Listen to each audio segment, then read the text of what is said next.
Hoy más que nunca, la salud es muy importante. Es por eso que a partir de ahora abrimos la Consulta 94.5. Un espacio semanal para conversar sobre medicina, vida saludable, diagnóstico y prevención de enfermedades. Sin bonos, filas ni copagos. Desde este momento entras a la Consulta 94.5. Conduce Ibelis Martel.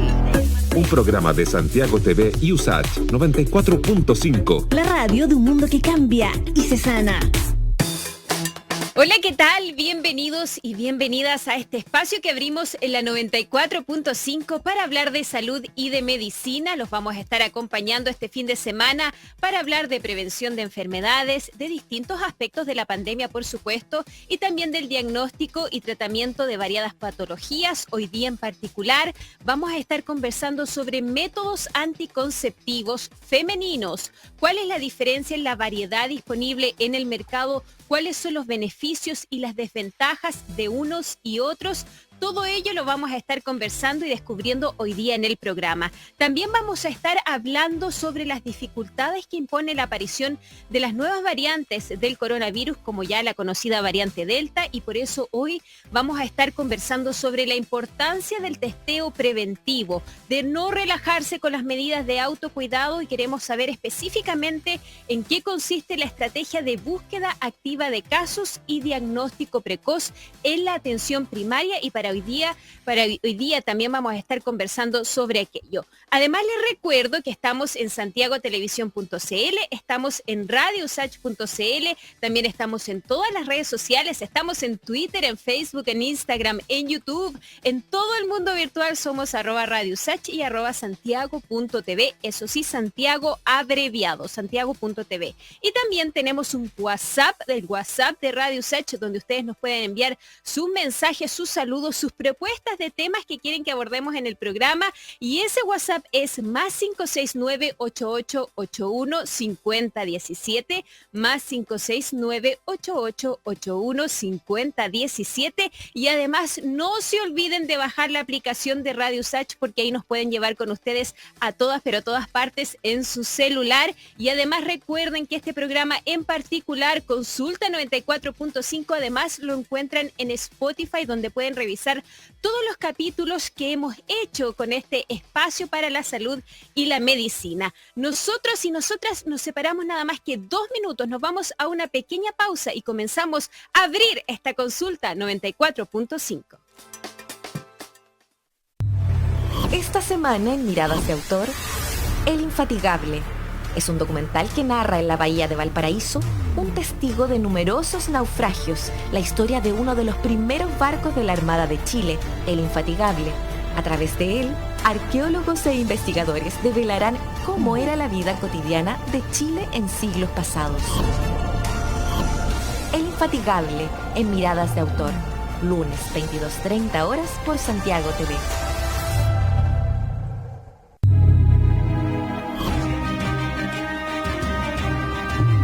El Golfo de California es reconocido por sus riquezas naturales presentes en los ecosistemas terrestres y marinos, así como también las problemáticas ambientales de la zona y las acciones que los habitantes llevan a cabo para proteger el medio ambiente.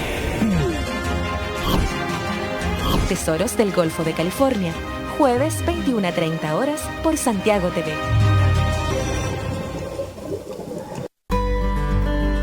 Yo pude crecer y enfrentar grandes desafíos. Yo pude, porque estoy conectado al mundo. Tú también puedes tener la mejor fibra, la más rápida, la que te conecta al mundo, porque con Mundo todos podemos. Aprovecha esta oferta, 800 megas más televisión HD por solo 28.690 pesos y disfruta de la mejor tecnología.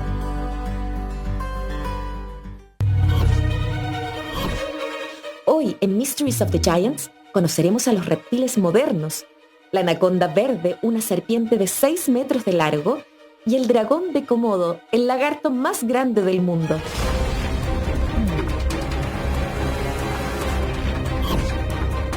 No te pierdas Mysteries of the Giants por Santiago Televisión.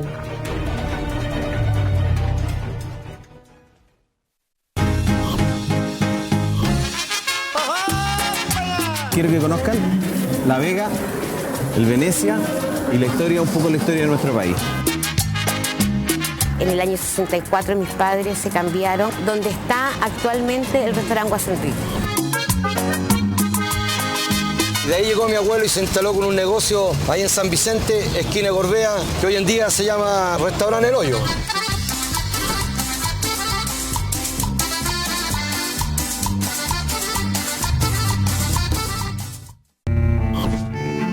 Ingeniero, matemático, estatista, consecuente, obsesivo y bullanguero de corazón. Una mente ingeniosa que desde pequeño intentó predecir variables que no tenían un claro término. Manuel del Pino, una mente brillante. El Estado para mí es algo central. Yo soy un producto del Estado. Vengo de una clase media de San Miguel. No hubo estímulos o ayudas económicas de otra especie para seguir para adelante. Yo soy totalmente un producto del Estado. ¿Estás viendo?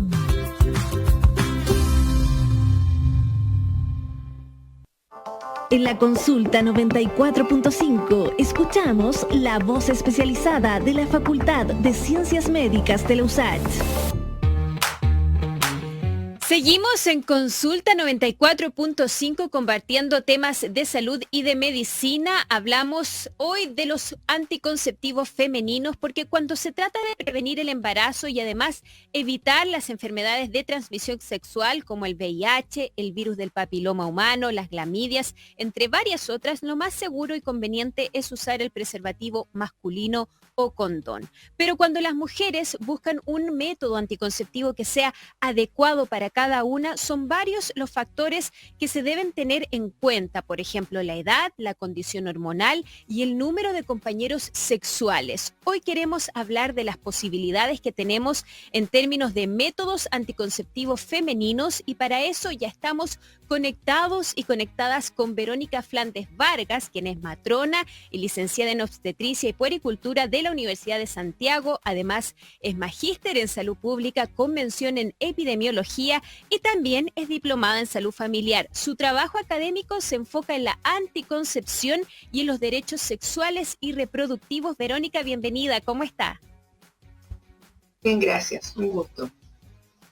Un gusto para nosotros y nosotras que esté con nosotros hoy día también. Y comencemos quizás hablando por uno de los métodos anticonceptivos más populares en nuestro país, la píldora anticonceptiva.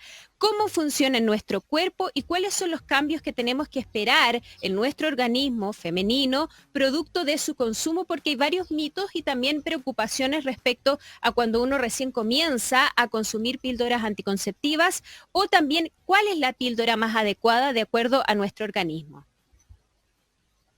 Bueno, recordar, Ibelis, que la píldora anticonceptiva efectivamente tiene un periodo de al menos 60 años desde su inicio, tiene un poquito más, y va evolucionando junto como fue evolucionando la mujer en su etapa.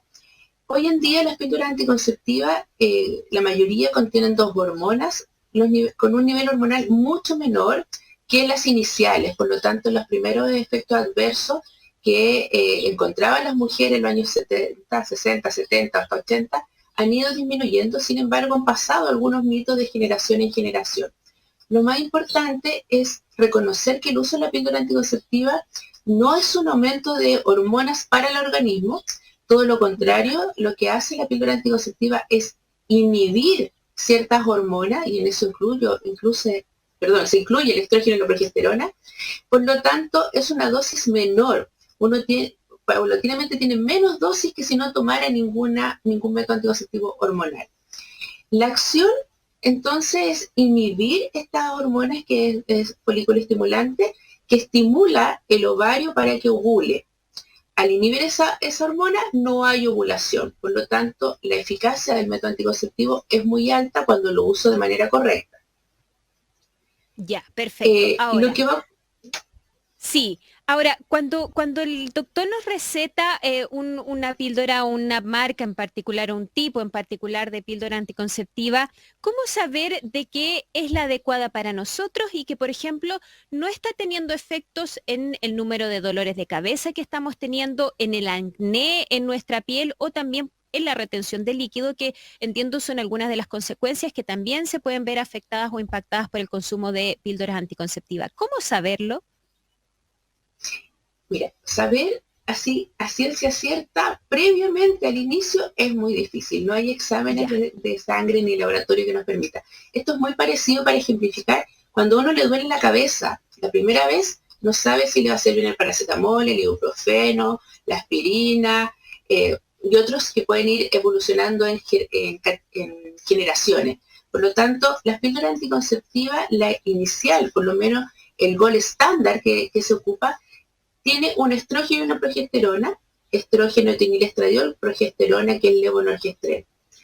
Por lo tanto, ese es como el base, ¿cierto? Es como el paracetamol de la anticoncepción hormonal, digo yo. La mayoría de la gente le hace bien, no tiene efecto adverso, pero tenemos un grupo chiquitito que pudiese tener un efecto secundario, o lo que busca en la anticoncepción es distinto. Porque todas las píldoras anticonceptivas son excelentes anticonceptivos, es decir, evitan la ovulación. Lo que uno empieza a buscar, y es lo que se ha centrado la farmacéutica hoy en día en las investigaciones, es a los beneficios adicionales. Es decir, que tenga una mejor piel, que no se me caiga el pelo, ¿cierto? Que mi pelo brille, que me sienta bien en los estados de ánimo.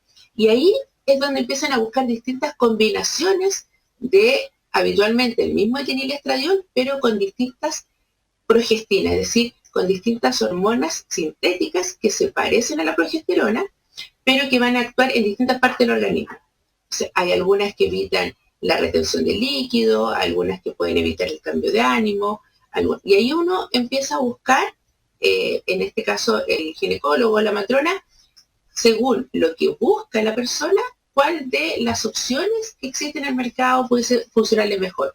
Pero aún así a veces ocurre que nuestro gol estándar funciona muy bien.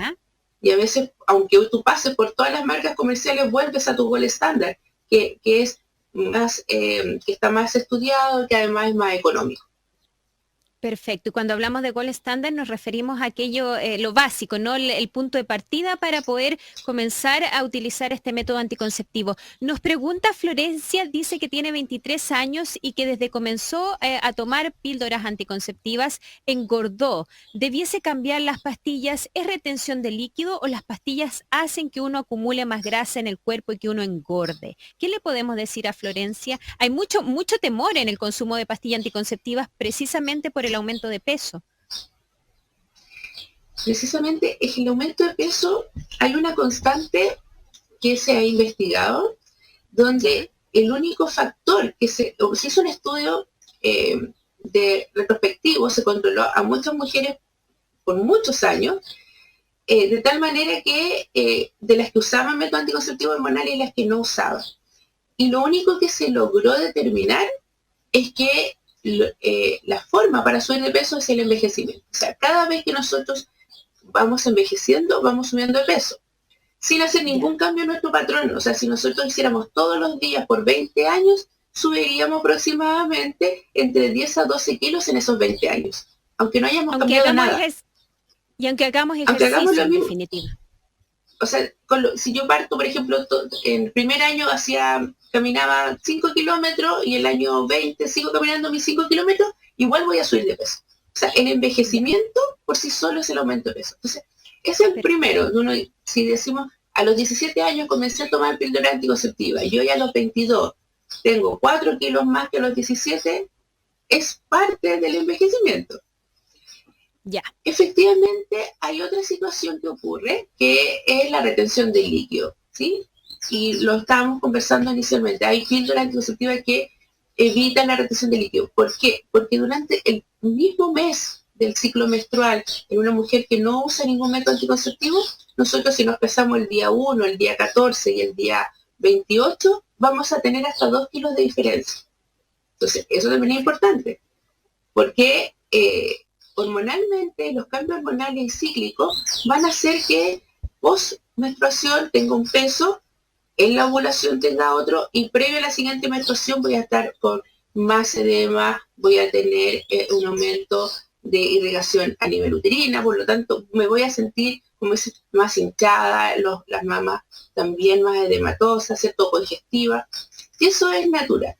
Y lo tercero es que otra de las asociaciones es que cuando uno utiliza un método anticonceptivo de forma permanente, también sus hábitos cambian.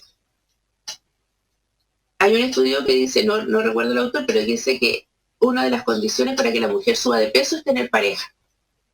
Y el tener pareja es porque actualmente, ¿qué hace uno? El picoteo, el sanguchito, comamos una pizza juntos, veamos una película, y esos hábitos cambian, pero uno lo hace tan paulatino que no se da cuenta. Entonces, ¿cuándo se da cuenta? Cuando el pantalón no te entra. Claro. ¿Ya? Entonces, generalmente si una persona no ha cambiado sus hábitos, tiende a subir muy poco, medio kilo por año, y generalmente vuelve, si yo me peso en enero y en junio también hay una diferencia, nosotros aumentamos de peso habitualmente en invierno y nos vamos variando. Pero si yo no cambio mis hábitos, habitualmente no voy a subir, pero si subo de peso, tengo que buscar otras causas, y otras causas que a veces están ocultas. Por ejemplo, el hipotiroidismo, por ejemplo, la resistencia a la insulina, que yo no me di cuenta porque usaba píldora anticonceptiva y porque mi ciclo era, con las píldoras anticonceptivas, mi menstruación, tengo un sangrado todos los meses, y no lo voy relacionando. Pero antes de culpar a la píldora anticonceptiva, tenemos que descartar otras causas. Por ejemplo, yo te hablo de peso a veces de mujeres que suben 6 kilos en 6 meses. Esa no es culpa del anticonceptivo. Lo más probable es que o hay un cambio importante de hábito o tenemos un cuadro secundario que no ha sido detectado. Entonces ahí uno tiene que buscar eso y después ver el anticonceptivo. Principalmente porque lo más probable es que aunque uno cambie el anticonceptivo hormonal, la persona siga con esa sensación de que está subiendo de peso. Entonces no es el cambio del anticonceptivo la solución.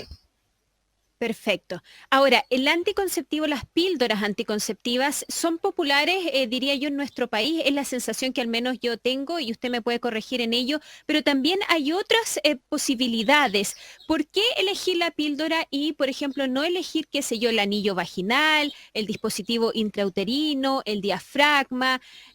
¿Qué nos recomienda usted dentro de la variedad? Si uno ya está cansada de tomar píldoras, se le olvida tomar las píldoras o ha aumentado el dolor de cabeza y quiere investigar, explorar otras opciones, ¿por qué opción comenzar, diría usted? Obviamente con la asesoría del ginecólogo, pero también uno puede preguntarle al ginecólogo, me gustaría tratar esto o intentar esto. ¿Qué nos recomienda? ¿Qué otra alternativa? La alternativa siempre va a estar dado con lo que la persona busque. En este caso, lo que la mujer o la persona con vagina busque, es decir, ¿qué quiero? ¿Quiero un método que sea muy efectivo y que yo no me tenga que acordar de él? ¿O quiero un método en el cual yo sí tenga el control? Porque hay métodos, por ejemplo, con la inyección, que es muy buena, es tan eficaz como las píldoras anticonceptivas. Sin embargo, una vez que yo me la coloco, no me puedo extraer ese volumen que me coloqué, ¿cierto? Entonces no tengo tanto control. Lo mismo pasa con el implante, lo mismo pasa con los dispositivos intrauterinos. Entonces va a depender de el método tiene que estar asociado a las necesidades o a lo que uno busca en el método. Quiero algo que tenga que no sea, por ejemplo, hormonal, porque tengo otras enfermedades y tengo contraindicación del uso hormonal, o porque en realidad, como de repente nos hacen el comentario en las usuarias, quiero desintoxicarme, es decir, no quiero nada hormonal, quiero volver a mi menstruación natural. Y ahí tenemos que ver qué busca, si un método de larga duración, es decir, tiene la idea de tener una nueva gestación pronto, o en realidad no, sabes que quiero, no sé, 5, 10, o nunca más tener un embarazo, o no quiero tener más hijos. Entonces se empieza a buscar. Lo otro es reconocer también los miedos. Si la persona le tiene miedo a las inyecciones, general, el método inyectable no es una opción, ¿cierto? Porque siempre le va a estar haciendo el quite. Si además no tengo mucho control en mi cuerpo, es decir, no me conozco, no me he mirado los genitales, nadie me ha dicho dónde está la vulva, la vagina, el cuello uterino, lo más probable es que el anillo el diafragma, el condón vaginal, no sea una opción, porque si no logro reconocer mi cuerpo, difícil voy a poder manipularlo, siempre voy a tener esa sensación de que no va a resultar, que se me va a caer, que no sé si quedó bien. Entonces, la asesoría tiene que ir orientada a las necesidades, siempre mostrando todos los métodos. Y en Chile, decir que hay muchísimos métodos anticonceptivos disponibles. En el sistema público, aproximadamente entre 10 y 11 métodos anticonceptivos distintos. Y obviamente, el sistema privado le vamos agregando unos poquitos más, pero hay muchísimos. Sin contar toda la variedad de píldoras anticonceptivas que hay. Pero buscar hoy día un método, la idea es buscar el método, no yo adecuarme al método, sino que el método se adecue a mí y yo esté conforme con el método. Perfecto. Y en ese sentido, Verónica, por ejemplo, si lo que nosotros estamos buscando es despreocuparnos, asegurarnos de que vamos a tener este efecto anticonceptivo, no vamos a quedar embarazadas y por lo tanto lo que queremos es asegurarnos de que vamos a tener esa protección. Ahí entonces lo conveniente son las inyecciones, el anillo vaginal, el diafragma, los parches anticonceptivos y por cuánto o cada cuánto se deben administrar, por ejemplo, las inyecciones. Bueno, todos los hormonales, así para hacer un grupo grande, son igual de eficaces. Inyectables, parches, anillos, píldoras, ¿ya? Implantes, que esos son más efectivos todavía. Pero la efectividad de eso va asociada porque no los manipulo, no tengo que acordarme de ellos. Pero todos, la mayoría, todos van a tener anovulación, entonces son igual de efectivos. Algunos son de corta duración, es decir, las píldoras que van a durar, me tomo la píldora y al otro día me tengo que tomar la otra, ¿cierto? Todos los días. Claro. Las inyectables, tenemos inyectables que se colocan una vez al mes y hay inyectables que se colocan cada 3 meses. Su composición es distinta, no es que me esté colocando 3 veces la dosis, ¿cierto? Como una super inyección, no. Inyectables mensuales tienen un estrógeno y una progestina, así como las píldoras, y los inyectables trimestrales, es decir, que se colocan cada 3 meses, tienen solo una progestina, una progesterona, una derivada de la progesterona.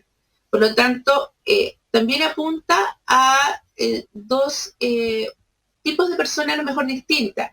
Una que no tiene contraindicaciones con los estrógenos y la otra que sí, y una que busca a lo mejor un control en el sangrado menstrual y otra que en realidad no tiene problema y podría estar sin sangrado menstrual y no hay problema.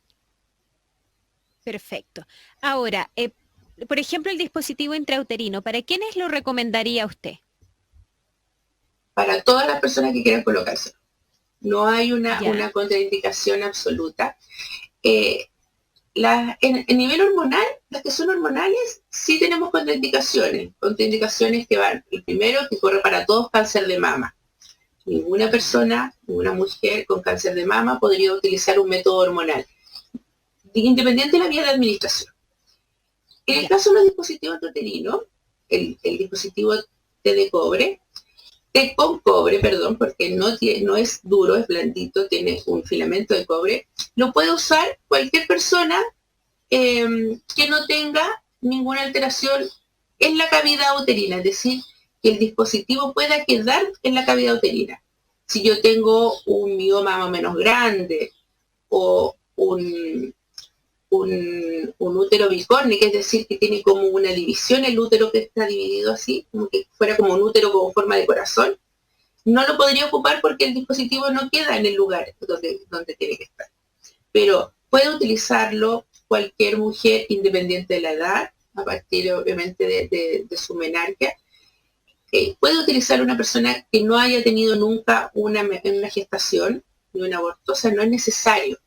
Puede utilizarlo si ha tenido muchos hijos, la verdad es que no hay un límite exacto, o sea, decir, esta persona no lo puede usar, excepto algunos que están en los criterios de la Organización Mundial de la Salud, que sí nos da un lineamiento.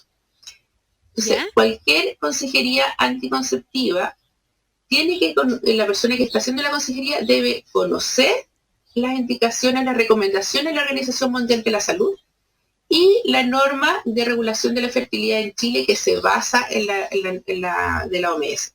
Y ahí establece ciertos criterios de en colores, que es muy fácil, donde el criterio 1 y 2 es que tú lo puedes usar sin ningún problema, y los criterios 3 y 4 son las condiciones de salud que tú tienes que podría ser que no puedas usar ese método. Ya. Y ahí, por ejemplo, está la hipertensión. Sí. Eso, ya. Y en ese caso, por ejemplo, Hilda nos pregunta, dice, tiene 35 años, tiene resistencia a la insulina y toma pastillas porque, según entiende, le ayudan a regular también todo su sistema, sus hormonas. ¿Ella puede dejar de tomar pastillas, cambiar este anticonceptivo que ella además lo usa para la resistencia a la insulina y los ovarios poliquísticos, según dice? ¿Puede cambiarlo a otro tipo de método anticonceptivo o debido a estas complicaciones hormonales, ella debería seguir con las píldoras y no buscar otro sistema? Todo va a depender de qué otro tratamiento adyuvante tenga la persona. Es decir, si solo estoy pensando en el uso del anticonceptivo para el tratamiento del síndrome ovario poliquístico, lo más probable es que no vayamos por un buen camino, porque el síndrome ovario poliquístico, que sí está asociado a la resistencia a la insulina, requiere aumento de la actividad física, una alimentación saludable, en algunos casos el uso de hipoglicemiante o de metformina. Por lo tanto, solo el anticonceptivo va a mantener el cuadro estable, pero no lo va a mejorar. Si ella quiere cambiar a un anticonceptivo de larga duración, es decir, para no estar acordándose todos los días, lo puede hacer, pero lo más probable es que va a requerir igual el tratamiento y el manejo para el síndrome ovario poliquístico. Si este síndrome ovario poliquístico además tiene mucha sintomatología como acné, hirsutismo, que le parezca mucho bello, o sangrados menstruales irregulares, lo más probable es que va a tener que continuar con el anticonceptivo oral combinado por un tiempo. Pero eso no significa que en un plazo, cuando se estabilice el cuadro clínico, pueda elegir otro método. Ya, entonces ahí también el consejo, me imagino yo, es asesorarse nuevamente por su ginecólogo o ginecóloga para ir evaluando cuál opción es la más efectiva, y no hay problema, entonces nos dice usted, en que tome sus pastillas y siga, y además tenga algún otro tipo de protección con alguno de estos dispositivos que garantizan que uno se olvida y tiene la protección anticonceptiva, ¿verdad? Sí, exacto. De hecho, hay mujeres que usan la T de cobre, que dura 10, 12 años, y que durante todos esos años, en algún momento se le hizo un diagnóstico de síndrome ovario poliquístico, sin hacer ninguna extracción de su dispositivo, puede iniciar su tratamiento incluso con píldora anticonceptiva, porque no tienen un efecto competitivo, manteniendo el efecto anticonceptivo del dispositivo intrauterino y haciendo su tratamiento para el síndrome ovario poliquístico con píldora anticonceptiva. Lo que no puede ser siempre es que no tenga una contraindicación para el uso de las píldoras. Ya, perfecto. Entonces, cada caso hay que evaluarlo y recordar, Verónica, además, que ninguno de estos métodos anticonceptivos femeninos que hemos revisado hoy día, por lo menos, protegen contra la transmisión de enfermedades sexuales, digamos. Entonces, es importante también ahí tener ese cuidado. Verónica Flandes Vargas, matrona y licenciada en obstetricia y puericultura de la Universidad de Santiago de Chile, magíster en salud pública, con mención en epidemiología. Muchísimas gracias por habernos acompañado en este capítulo de Consulta 94.5 y sin duda vamos a estarla invitando nuevamente para seguir hablando de este y otros temas. Que tenga un bonito día. Chao, chao. Muchas gracias. Chao. Chao. Y nosotros y nosotras nos separamos nada más que 2 minutos y ya volvemos con más Consulta 94.5.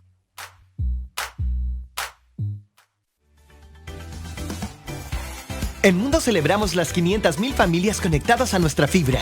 Y como este logro es gracias a ti, lo festejamos como más nos gusta, dándote más. Es por ello que aumentamos tus megas de forma automática, completamente gratis. Si tenías 300 megas de fibra hogar, ahora tienes 500 megas. Y si tenías 600 megas, ahora disfrutas de 800 megas. Así premiamos tu compromiso. Gracias por ser parte de nuestras 500.000 familias. Y sigue disfrutando de la mejor tecnología al alcance de todos. Mundo.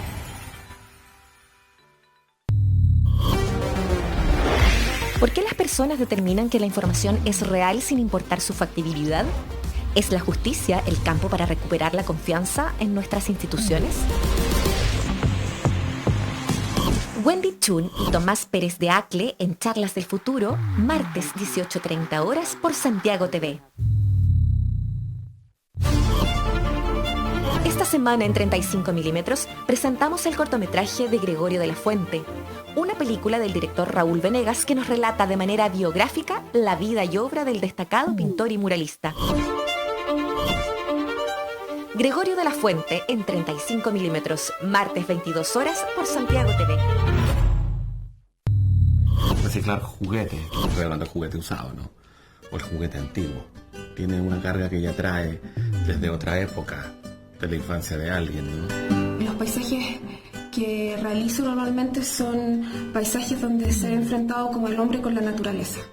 Descubrí que todo este material que está botado, que está muerto, que está dado de baja, si yo lo incorporo en una obra de arte, cobra vida de nuevo y se hace importante.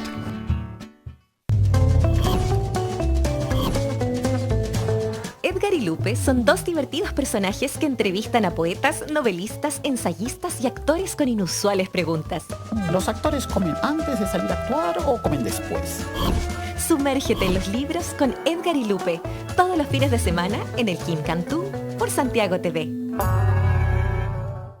¿Estás viendo?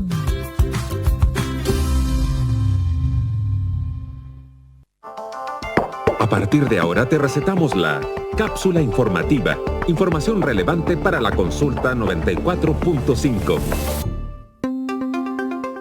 Y seguimos haciendo Consulta 94.5. Les recuerdo que estamos en todas las redes sociales. Estamos en Twitter, en Facebook, en Instagram, en YouTube.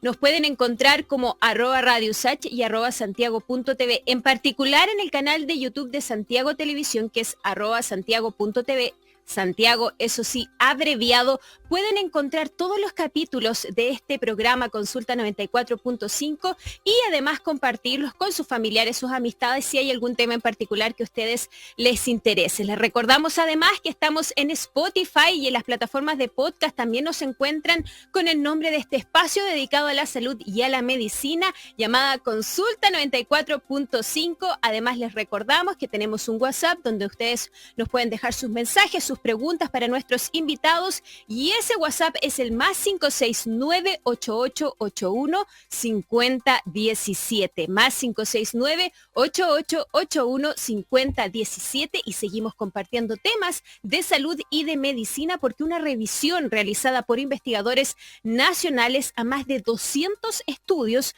sugiere que prevenir la obesidad podría tener un impacto positivo sobre la incidencia de la enfermedad renal crónica. La investigación sugiere además que el sobrepeso y la obesidad juegan un rol crítico en la progresión de la llamada enfermedad renal crónica. ¿De qué se trata esta relación? Nos la cuenta Iván Rimaza. Según la última encuesta nacional de salud, al menos un 3% de la población chilena presenta enfermedad renal crónica en sus etapas más severas. Sin embargo, esta patología suele ser asintomática en sus fases iniciales, por lo que los especialistas creen que se ha subestimado su diagnóstico. Según explica el doctor Cristian Amador, del Laboratorio de Fisiopatología Renal del Instituto de Ciencias Biomédicas de la Universidad Autónoma de Chile, esta enfermedad se caracteriza por una pérdida de la función de los riñones. Normalmente se categoriza como crónica cuando esta disfunción renal es superior a los 3 meses. Y también está parametrizada por distintos tipos de velocidades con las cuales los riñones pueden filtrar la sangre. Entonces, cuando los riñones disminuyen o caen en este límite de velocidad, se categoriza como enfermedad renal crónica. Si bien la enfermedad renal crónica puede afectar a personas de distintas edades, los pacientes más vulnerables son los mayores de 70 años. La hipertensión y la diabetes son los principales factores de riesgo, al igual que la obesidad. Una revisión liderada por este investigador a más de 240 estudios mostró que las personas con sobrepeso tienen un 40% más de riesgo de presentar enfermedad renal. La presencia alterada de una proteína de la sangre llamada albúmina es un indicador de ello. Lo explica el mismo doctor Cristian Amador. Aquellos pacientes que tenían mayor niveles de albúmina oxidada en plasma tenían más citoquinas proinflamatorias, ¿cierto? Como una forma de evidenciar que los pacientes efectivamente estaban más inflamados a nivel sistémico. En segundo lugar, tenían menor velocidad o menor capacidad de filtrar la sangre por parte de sus riñones, que tiene que ver un poco con el concepto de enfermedad renal, ¿cierto?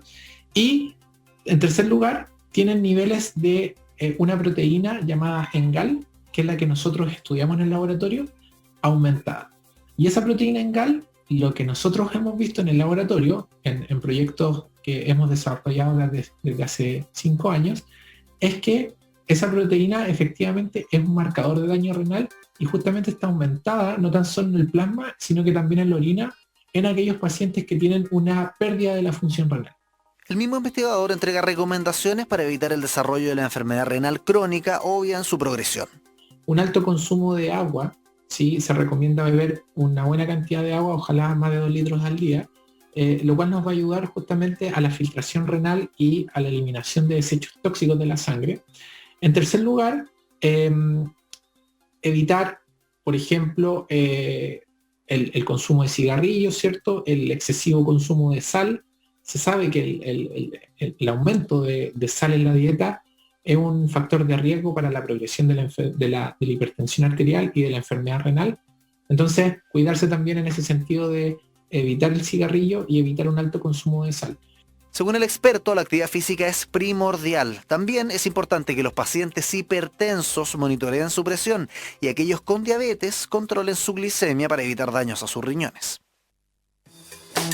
Esto es Consulta 94.5 y seguimos conversando de salud y de medicina porque la aparición de nuevas variantes del coronavirus, como la conocida variante Delta, impone nuevas dificultades para el control de la pandemia. Esto porque pone a prueba la efectividad, por ejemplo, de las vacunas y también la respuesta de nuestro sistema inmune ante este tipo de amenazas y también las nuevas capacidades de transmisión que van teniendo las nuevas variantes del coronavirus y que causan finalmente una serie de complicaciones en nuestra salud. Hoy queremos saber más de qué se trata el testeo preventivo a nivel de atención primaria para contener la transmisión del coronavirus, para contener la pandemia en nuestro país, por qué es importante seguir manteniendo todo el autocuidado, el uso de mascarillas, el testeo preventivo y también la distancia física, y para ello ya estamos en contacto con el doctor Sebastián Ursúa,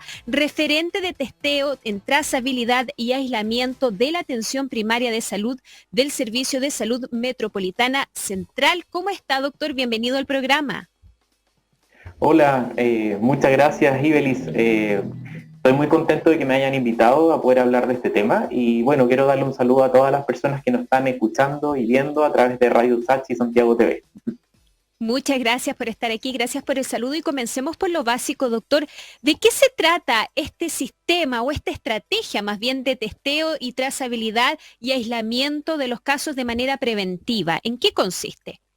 Sí, mira, bueno, la estrategia conocida por todos como TTA o testeo, trazabilidad y aislamiento es la estrategia base del enfrentamiento o el manejo de la pandemia, ¿ya? ¿Y en qué consiste? Básicamente consiste en que las personas se puedan testear, o sea, realizar el examen pertinente para detectar la presencia del coronavirus. Una vez que el resultado, en este caso, por ejemplo, si saliera positivo, nosotros hacemos una trazabilidad. ¿Qué quiere decir eso? La trazabilidad quiere decir con la investigación epidemiológica, o sea, si yo salí positivo en el fondo, preguntarle al paciente con qué personas estuvo, dónde estuvo, para poder identificar si existe algún tipo de contacto de esa persona, ¿ya? Y el aislamiento es una de las medidas fundamentales porque una vez que nosotros podemos identificar un caso positivo, en este caso, le tendríamos que decir al paciente que realizara su aislamiento en su domicilio y si no es posible, poder trasladarlo de manera más oportuna o rápida a una residencia sanitaria, ¿ya? Como te decía al principio, esta estrategia es la base y es la parte fundamental para que nosotros podamos enfrentar esta pandemia del coronavirus. Ahora, es muy importante tener en cuenta una de las características más complicadas de este virus, que es que en parte de la población no produce síntomas. Entonces, si yo sé y estuve en contacto con una persona que ha sido confirmada como caso positivo de coronavirus, pero yo no tengo ningún síntoma hasta el momento, puede que aparezcan en el futuro o puede que no. Entonces, ¿qué hago? ¿Dónde me dirijo? Ya. Mira, efectivamente, si yo estoy en contacto con una persona que haya tenido el virus, que esté positiva para el coronavirus, hay que establecer el tipo de contacto con esa persona, ¿ya? Y de ese tipo de contacto uno pudiera establecer si es que es un contacto estrecho. ¿Y qué significa ser un contacto estrecho? Estar frente a frente a una persona que ha tenido el virus efectivamente y yo no haya usado los elementos de protección personal adecuados, como por ejemplo el uso de la mascarilla. O sea, yo estar ante un caso positivo sin el uso, por ejemplo, de la mascarilla, ¿ya? Entonces, obviamente, esa persona, como tú bien lo dices, puede perfectamente no presentar ningún síntoma. Sin embargo, es necesario que realice de todos modos el aislamiento, ¿ya? Como yo te comentaba al principio, en el tema de la segunda T, que sería trazabilidad, cuando yo llamo al paciente para informarle si es positivo en este caso, yo le pregunto con qué personas estuvo, y cuáles fueron sus contactos sin el uso adecuado de medidas de protección personal, ¿ya?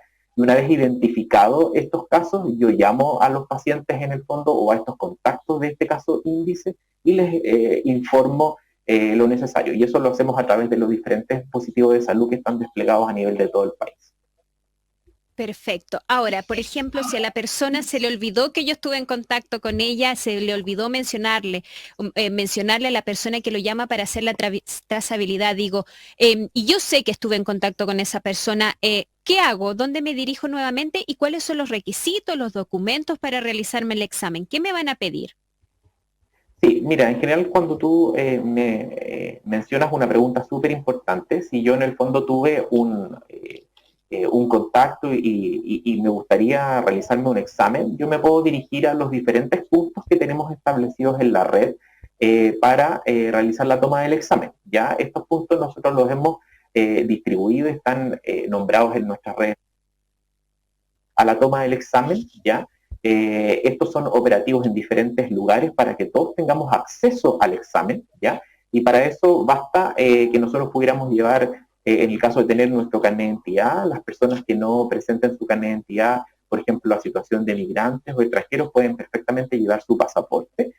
Y una de las cosas más importantes, y en eso quiero ser súper enfático y ponerle la importancia que requiere Ibelis, en el fondo es el número de contacto, ¿ya? O sea, en el fondo, además de estas medidas que yo te recomendaba, es que cuando uno vaya a tomarse el examen, entregue un número de contacto válido para nosotros poder informar el resultado. Porque, por ejemplo, si yo voy a un punto, por ejemplo, específicamente, no sé, en Estación Central, me quiero tomar el examen, me toman el examen, yo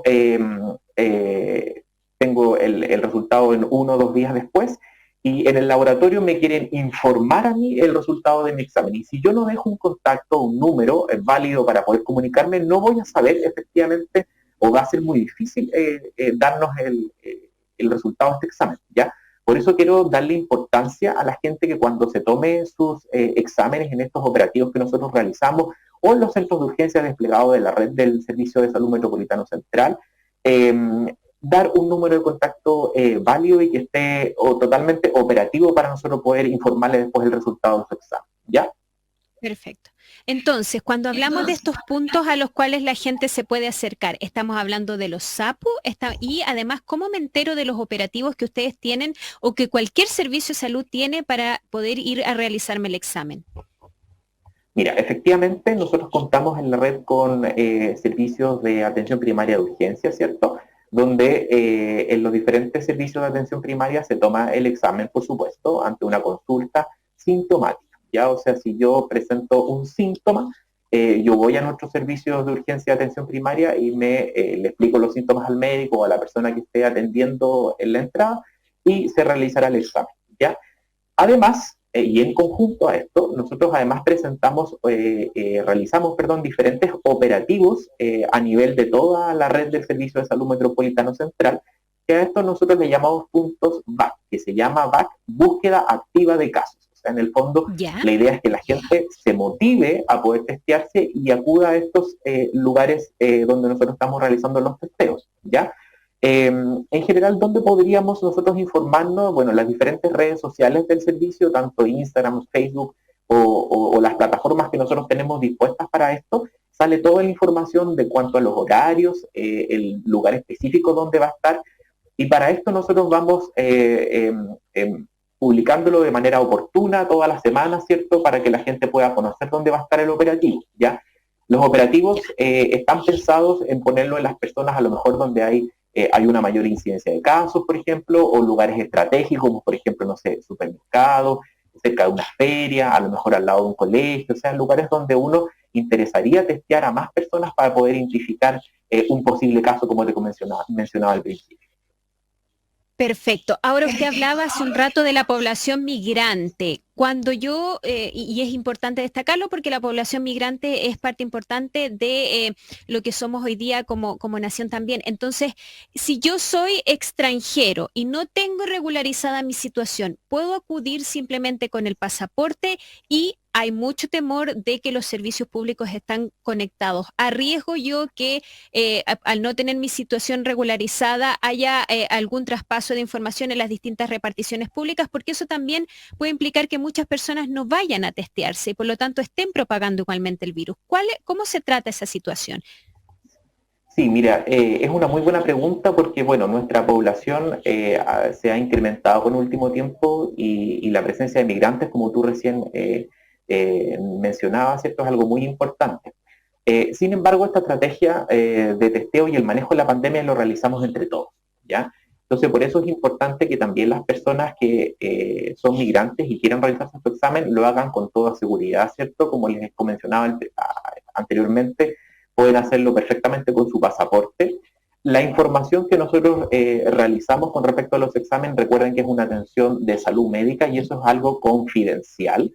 Por ende, es una confidencialidad entre la persona que se toma el examen y el servicio que nosotros estamos entregando. Ya en ese sentido, quiero darle tranquilidad a las personas que son migrantes y no tienen el tema de la regularización de su situación y quieran realizarse el examen, lo hagan de todas maneras porque los vamos a estar esperando, porque recordemos que entre más personas se puedan testear, mejor vamos a poder identificar un posible caso, ¿ya? Entonces, esta pandemia la tenemos que hacer entre todos.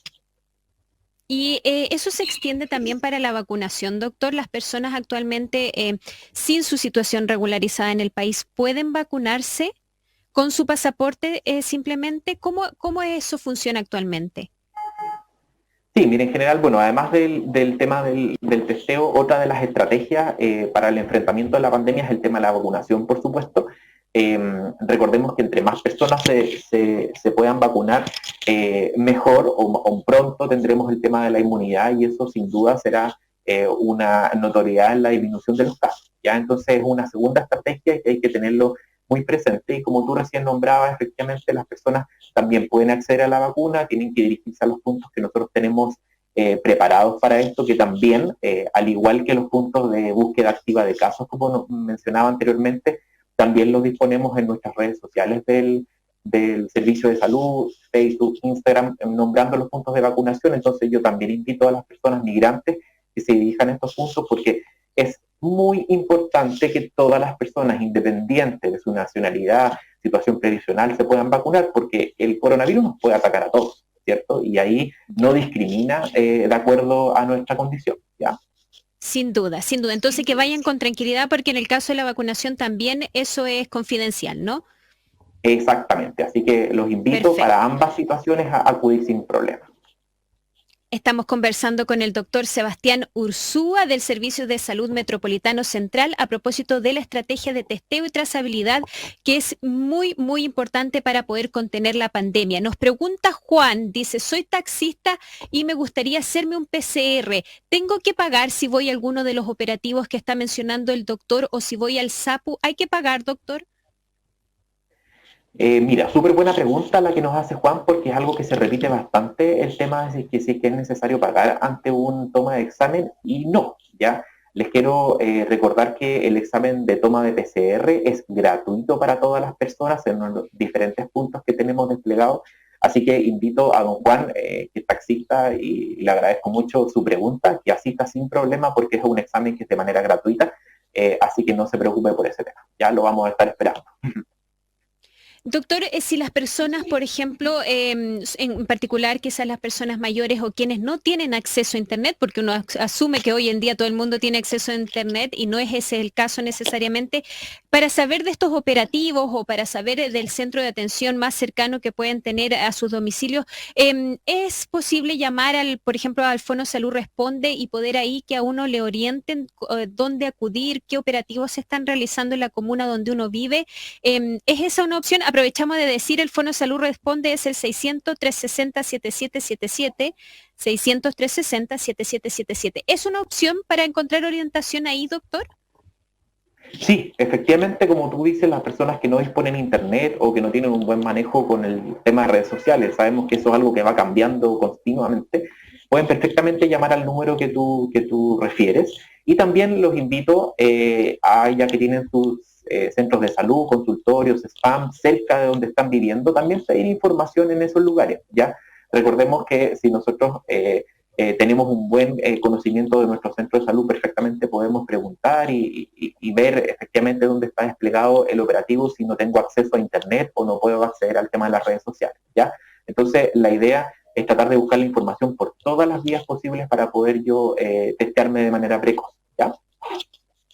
Ahora, respecto del testeo, bueno, el testeo y la trazabilidad que ustedes hacen a nivel de atención primaria es fundamental y para poder contener la pandemia, lo hemos dicho a lo largo de esta conversación, pero además decía y lo mencionaba usted también, la vacunación. Ahora bien, aunque uno se haya vacunado, no hay que olvidar que no se pueden relajar las medidas de autocuidado, ¿no, doctor? ¿Por qué es importante seguir usando la mascarilla, continuar con la distancia física y de todas maneras, aunque uno esté vacunado, si uno tiene ciertos síntomas o estuvo en contacto con una persona que está confirmada con coronavirus, hay que hacerse el PCR? ¿Por qué eso es clave, doctor? Sí, mira, efectivamente, como tú recién mencionas, yo al vacunarme no quiere decir que tenga que relajar las medidas de autocuidado, ¿ya? En el fondo, el tema de la vacunación es una responsabilidad colectiva, o sea, una responsabilidad entre todos. Y entre más gente vacunada, la circulación o el tema de los contagios también debería disminuir también, ¿cierto? Pero las medidas de autocuidado, eso sí, no deberíamos descuidarlo, porque en el fondo, a pesar de yo estar vacunado, igual tengo posibilidades de poder contagiarme. A lo mejor la enfermedad va a ser un poco más suave, o a lo mejor en general puedo incluso cursarla de manera asintomática, no lo sé, va a depender de cada persona. Sin embargo, las medidas como el uso de la mascarilla, la distancia física o un buen lavado de manos, sin duda no reemplazan por el tema de la vacunación. Así que si yo me he vacunado, no tengo por ningún motivo que dejar las medidas de autocuidado para evitar algún tipo de contagio, ¿ya? Entonces los invito a mantener esa idea con respecto al autocuidado a pesar de haber estado vacunado. Y recordar, doctor, también que las vacunas no implican que uno efectivamente pueda contraer el virus y además transmitirlo, ¿no? Exacto, o sea, en el fondo la vacuna lo que me va a hacer en el fondo es generar anticuerpos o generar inmunidad ante si yo me contagio por coronavirus, pero no quiere decir que va a evitar el tema del contagio. Como yo lo decía recientemente, a lo mejor va a presentar la enfermedad un poco más suave o a lo mejor con menos síntomas si no hubiera estado vacunado. Sin embargo, uno no reemplaza lo otro, ¿ya? Entonces, por eso es importante tomar las dos medidas como algo conjunto para poder enfrentar de mejor manera la pandemia. Ahora, una de la población que es particularmente afectada y vulnerable al coronavirus es la población con algún problema cardiovascular. Agosto, además, es el mes del corazón, doctor. ¿Y cuál es el rol ahí de la atención primaria en la detección de este tipo de enfermedades? ¿Cómo yo puedo saber si me atiendo en alguno de los centros de atención primaria, poder comenzar a saber si tengo alguno de estas complicaciones? Sí, mira, el tema que tocas con respecto al tema de salud cardiovascular es un tema muy, muy importante. Se ha visto en diferentes estudios internacionales también que existen factores de riesgo para la población, y entre esos la diabetes, la hipertensión, el colesterol alto. Son problemas cardiovasculares que en general requieren una atención por nuestros centros de salud, ¿ya? En este caso, la atención primaria del Servicio Metropolitano Central trata estos problemas de salud, ¿cierto? En fondo, en nuestros SPAM, en nuestros consultorios, las personas pueden realizarse exámenes periódicos para poder detectar si son portadores o tienen estas enfermedades, como ser hipertensos, ser diabéticos.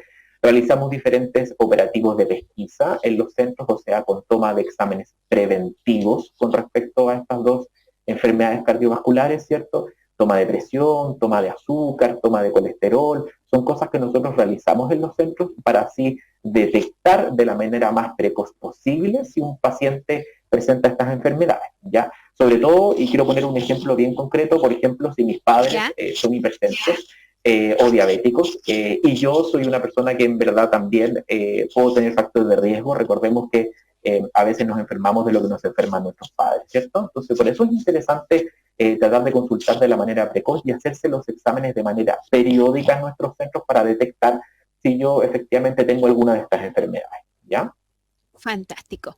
Hemos conversado con el doctor Sebastián Ursúa, referente de testeo en trazabilidad y aislamiento de la atención primaria de salud del Servicio Metropolitano Central. Muchísimas gracias por habernos contado y dado las coordenadas para poder entonces ser parte del testeo preventivo, en particular si sé que he estado en contacto con una persona positiva de coronavirus. Muchas gracias por todos los detalles y que tenga un bonito día. Sí, muchas gracias, Evelyn. Quiero darle un saludo a todas las personas que nos están escuchando, viendo, ¿cierto? Y sobre todo invitarlos a mantener, no bajar los brazos, no bajar la guardia con el tema del coronavirus y la pandemia, mantener el testeo, ¿cierto? Y realizarse el examen.